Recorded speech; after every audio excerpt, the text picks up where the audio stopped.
duk lokacin da mutum ya shiga wata damuwa ko matsi, wannan aya ta nuna mun cewa inda ya kira Allah, Allah zai amsa masa. Idan ya nuna wa Allah gazawarsa da gazawar kowa a cikin halittunsa sai shi kadai, Allah zai nuna masa ya isa, kuma dama Allah ya isa. Wannan ayar ta yi min wani babban wa'azi. Ala gafarta malam, wani lokaci shekarar da na kammala karatu a Madina, shekara ta 2006 miladiya, da ni da matata Ummu Abdulrahim da diyarmu Ummu Sulaim, wadda aka haife ta a can, aka yi mata certificate of birth a can. Muka zo dawowa, mun kammala karatu za mu dawo, sai muka shiga wani hali na matsi da ba na tsammani ne a rayuwata na taba shiga hali na ittirar irin na wannan lokacin. Ba na iya tuna wani lokaci da nake, idan na tuna sai in ji kwalla ta zo mun akan irin tsananin haraci da na shiga. Har yanzu ka tuna kana? Har yanzu in na tuna. Kwanakin baya da na yi hira da wakilin gidan rediyo na BBC, an tambaye ni wata rana ce da ba zan manta ba wajen farin ciki da kuma damuwa. Na ambaci wannan, to amma saboda lokacinsu ya takaita sai suka yanke wannan. Mutane sun yi ta tambaya ta me ka faɗa damuwar, to shine yanzu zan faɗa don mutane su ji, kuma don mutane su gane yadda Allah da gaske yake yi. Zalika bi anna Allah huwal haq, Allah mai gaskiya ne kuma Allah shine gaskiya. Wato duk wanda ya gaskata Allah, Allah baya kunyata shi. Inna Allah la yudhi'u ajra man ahsana amala. Na zo za mu dawo, an yi mana khuruj an nihai. Kowa wanda yake da alaka da Saudi Arabia ya san wannan. An ce an buga maka ka tafi to fa ka tafi. To matata da yata duka an buga musu khurujin nihai. Mun zo za mu dawo, tiket din da ake bamu na ɗalibai a lokacin duka tiket din kyauta ne kai da iyalanka. Haka an buga mana tiket. Ni a matsayina da ɗalibi miskin bana da kuɗin da zan iya sayan tiket wa kaina ballantana na iyalai. Haka an riga an ban kuma an baka ya wuce. Sai muka sa bukin din ranar da za mu dawo, jirgi daga Madina zuwa Jidda, jirgi daga Jidda zuwa Najeriya zuwa Kano. To ashe an samu kuskure, ni ban sani ba. Ashe ba a samu bukin na ita iyalina da diyarta ba na daga Jidda zuwa Kano, sai dai daga Madina zuwa Jidda tare da ni duka aka yi, amma wancan ba a yi confirming ba. Ni ban sani ba, ni dai kawai na miƙa wa airline sun buga, ashe sun sa cewa to be confirmed, amma ni ba su gaya min ba. Haka a Jidda na yi komi yadda muka saba mu ɗalibai, ka san bukin ɗinka da na local flight da na international duka ɗaya ne, ashe suna su ba buki. Saboda haka muka tashi daga Jidda, daga Madina muka zo Jidda. Ka san mata da kaya, ta yi kaya niki ga tafiyan karshe, saboda ga tafiyan karshe, ga kuma tiket ɗinta da na yarta, na ce mata duka ta ɗora da excess ticket ɗina, excess luggage ɗina. Asali kamar yadda ka sani suna ba da 40 kg a wancan lokacin, 40 daidai ake bayarwa za ka yi yawa a lokacin ma duka haɗewa da 40 kg. To amma mu jami'a tana ƙara mana kyauta, ita za ta biya airline, don haka za baka 70 kg, don haka plus 30, don haka ga 70 na, ga 17 ta 140, ga na yar da take da 10% in wannan, don haka aka ƙara duka, don haka kilo malam iyaka diki-dikin kaya. Muka taso aka auno, amma wato in aka auna ka sani da daga Madina sai dai kawai ka zo ka dauka a Kano.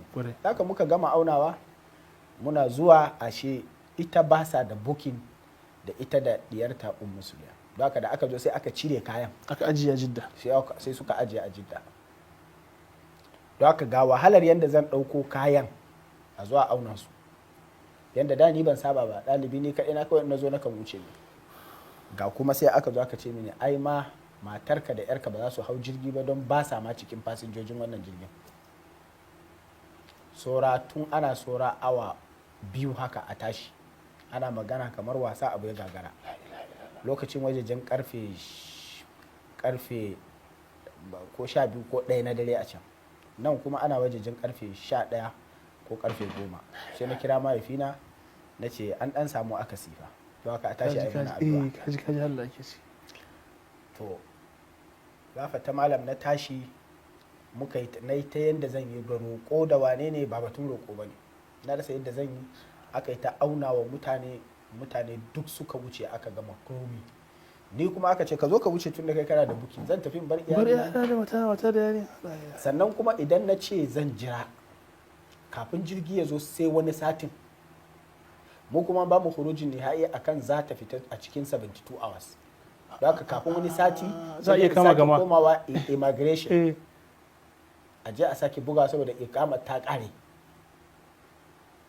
da haka wannan abin da aka bar ma dama alfarma ce. sannan kuma idan na ce yanzu zan biya sai dai in sai mata sabon ticket, ni kuma ban da ko sisi. Allah ya gafarta malam, na fahimci dai abin da gaske, na fahimci la malja min Allah illa ilai. ina rikice ana ta auna kayan mutane, aka gama awo gaba ɗaya, duk abokai na ɗalibai suka je suka shiga jirgi, lokacin tashin jirgi yayi, ni kuma ina tsaye da iyalai na rasa yadda zan yi ga kaya a nan. idan na ce sun yadda ma da cewa ma za a bamu a ɗora mu akan jirgin, don jirgin ya cika, in mun samu za a ɗora mu akan jirgin ma waye zai biya excess din wannan luggage din? Zan cire ne in zubar da kayan, ya zan yi? haka ni ban san yadda zan yi ba, na shiga damuwa. ka san mutum yana cikin halin tafiya, kana marmarin dawowa gida ga iyalanka. haka aka rufe counter, aka watsi, kowa ya rufe abinsa, aka bar ni kadai. wallahi ina gaya maka sai na tuno da wannan ayar, sai na ce wa matata ki jira ni, sai na tattaki zuwa can wani wuri da nake hango wata fila, sai na je bayan filar na wawaya na gaba wanda yake kallo na, sai na durkusa akan gwiwoyi na, abin da ake ce kneel down, sai na daga kaina sama na ce rabbi, sai ina tuno da wannan ayar, sai ina roƙon Allah da abin da wannan ayar ma'anar take ciki. na ce ya rabbi mujibal mutarri idza da'a inni mutarrun fa ajibni, yadda wannan ayar na ce na faɗa a zuciyata, na ce ya ubangiji na gaskata, kuma na gaskata abin da ke cikin wannan aya. duk abin da ɗan adam zai yi ya wuce, duk asbabul ard sun yanke, an kulle, an rufe, har an kashe wutan wurin, su kuma airline sun je sun rufe abin din su, kawai kowa ya rufe, an bar ni kadai a wurin. ni kuma kawai ina ta cewa ya rabbi mujibal mutarri idza da'a inni mutarrun wa qad da'awtuka fa ajibni.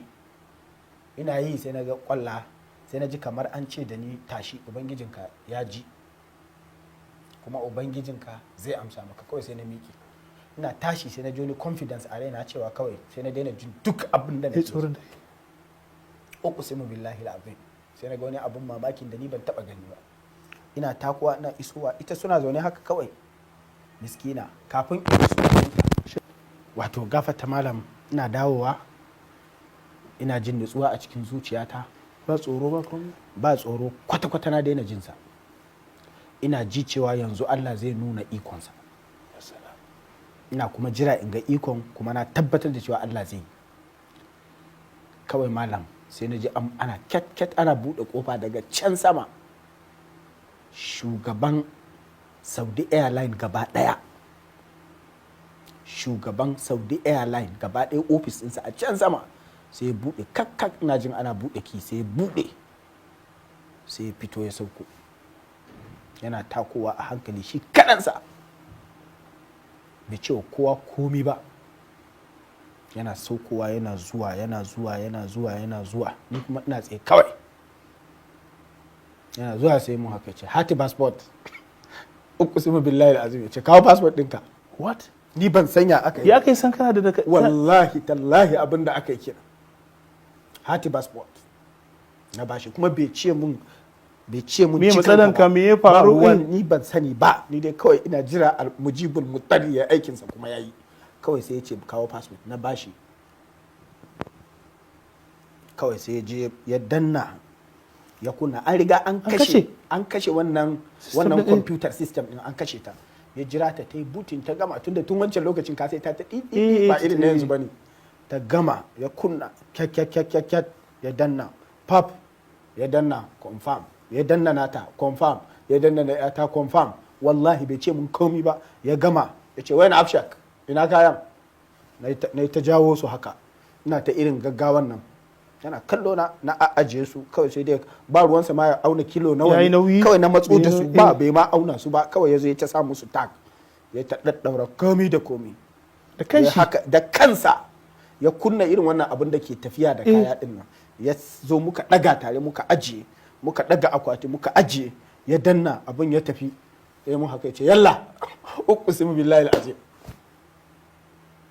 ni kuma ban ce masa na gode ni ban ce cikin ka ba kawai ni dai na juya a idona akwai dan alamar kwalla haka ya ce mun komi ba ya tsaya a wurin sai da muka wuce ni da matata da yata yana tsaye yana kallon mu na je wajen wasu immigration masu buga abin har sun yi haka sun fara gengedi an watse to ko ya to kawai suka zo suka dauka pap ba wanda ya tambaye ni ya kama kara ba wanda ya tambaye ni komi ina ta wucewa ina shiruwa kowa saboda ni yadda nake ji a lokacin ba ma zan iya magana ba muka yi ta zuwa har na zo karkashin jirgi wallahi tallahi jirgin nan yayi delay ina tsammani ya kai na kusan awa daya ni ba sanya aka yi ba jirgi bai tashi ba kawai haka ina zuwa na zo na samu an riga an rufe jirgin wallahi tallahi an rufe kofar jirgi aka sa irin wannan abu na takalan nan na taka muka hau muka je muka samu wuri a ta gaba wa aka daga a wurin ni ban sani ba muka je muka zauna muka dawo Najeriya gashi yanzu ina magana da kai amma yujibul mutarra wannan shine tasirin da ba zan taɓa mantawa da shi ba darasin da na ɗauka akan wannan shine alƙur'ani gaskiya ne kuma saƙon Allah gaskiya ne wanda ya ƙara mun imani da cewa wannan alƙur'anin gaskiya ne kuma ubangiji gaskiya ne sannan wannan ya nuna mun daga baya duk abin da na zo na ji idan na tuno da wannan ayar sai in ga baya ban mamaki da Allah ya ce amman yujibul mutar wane ne yake amsa kiran wanda ya shiga cikin matsi al-muttar din nan yashmalul mu'mina wal kafir az-zakar wal unsa kowaye ne ya shiga wallahi in ya roki Allah da gaske Allah zai karba na ji misalai da yawa da daga baya na zo na fahimci cewa idan mutum ya yi ikhlasin zuciya ya roki Allah da wannan ayar da wannan ma'anar wannan ayar Allah yana nuna wa mutum ya isa inda mutum ya nuna ya gaza ko ba mumini bane da Allah madaukakin sarki yake cewa fa idza rakibu fil fulki da'u Allah mukhlisina lahu din sai Allah ce falamma najahum ashe Allah yana yi ko da mushriki ne in yi ikhlasi ga Allah ya nuna Allah kadai zai iya ya roki Allah wallahi sai Allah ya amsa saboda Allah ya isa